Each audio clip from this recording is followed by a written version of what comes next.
अस्सलाम वालेकुम and welcome to View Zone. आज मैं सी एस 607 का फाइनल टर्म पेपर शेयर करने जा रही हूँ जो कि आई थिंक 31 जुलाई को हुआ था। And because of time issues मैं जो है ना फाइनल टर्म पेपर शेयर नहीं कर सकी। So here it is. इसमें जो मोस्टली एम सी क्यूज थे वो थे मॉस फाइल से। आई थिंक कुछ पेपर्स होते हैं जो कि मोस्टली उनके M C Qs even question भी जो है ना फाइल से रिपीट होते हैं, जैसे कि हमने सी एस 205 का देखा है, सी एस 621 का। इस तरह के कुछ सब्जेक्ट्स होते हैं।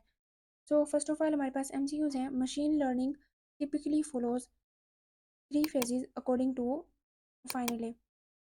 तो इस यहाँ पर जो है ना इसका answer that is three. Next है reasoning in fuzzy logic is just a matter of generalizing the familiar Boolean logic.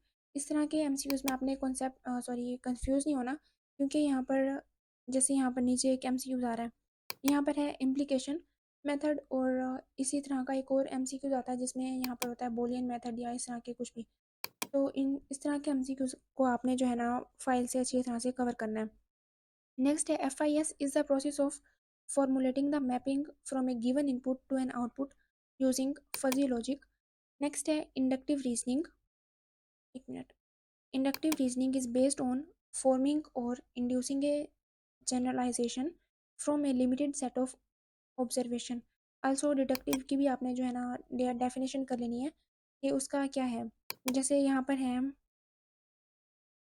Reasoning based on forming, जबकि डिटेक्टिव का कुछ इस तरह से होता है कि उसमें प्रीवियस के ऊपर कुछ काम हो रहा होता है। मैंने यहाँ पर स्क्रीनशॉट नहीं ऐड किया हुआ था, मुझे करना चाहिए था। खैर आपने डिडक्टिव को भी देख लेना है, क्योंकि मेरे पास मोस्टली जो एम सी क्यूज आए हैं वो डिडक्टिव के थे।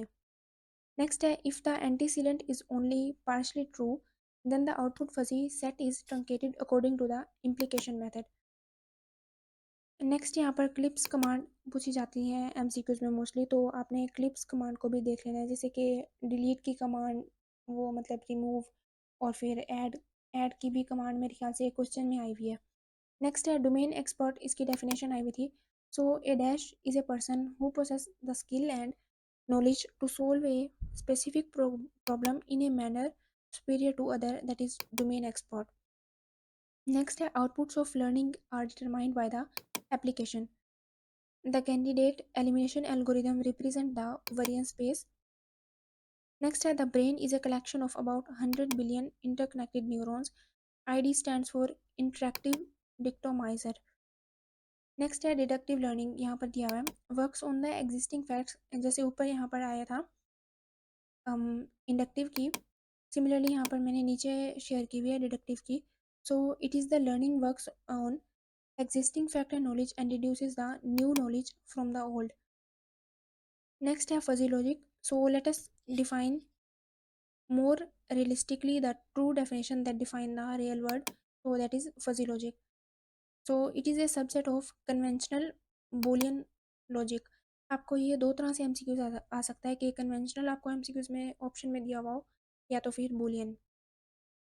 सो यहाँ पर जो एमसीक्यूज में आया था दैट इज बूलियन। नेक्स्ट है the multilayer perceptrons are the most basic artificial neural networks। In backward chaining terminology, the hypothesis to prove that is called goal। Conventional programming is a sequential three-step process that are design, code and debug। Next है which command is used to delete or remove। तो वो है retract command, जो कि है 134 पर। हम handouts में देख लेते हैं जो कमांड्स दी हुई हैं। यहाँ से हमारी क्लिप्स की कमांड्स कुछ आ रही हैं। ऐड के लिए हम कौन सी कमांड यूज़ करें हैं, दैट इज़ असर्ट। ये आपको क्वेश्चन में भी आ सकता है कि आपको इस तरह से कोई फैक्ट दिया हुआ हो, और आपको जो है ना ऐड करके उसकी ये जो है ना ये क्लिप्स कमांड आपने राइट करनी होती है। सिमिलरली यहाँ पर व्यू करने के लिए क्या यूज़ होता है, और फिर रिमूव के लिए हम यूज़ करते हैं रिट्रैक्ट। इसी तरह से ये मॉडिफाई, वॉच, ये सारे आपने क्लिप्स की कमांड ज़रूर देख लेनी है। सो यहाँ पर है find S finds the maximally specific hypothesis possible within the variance space given a set of training data। Next है strips। It is one of the founding language developed particularly for planning।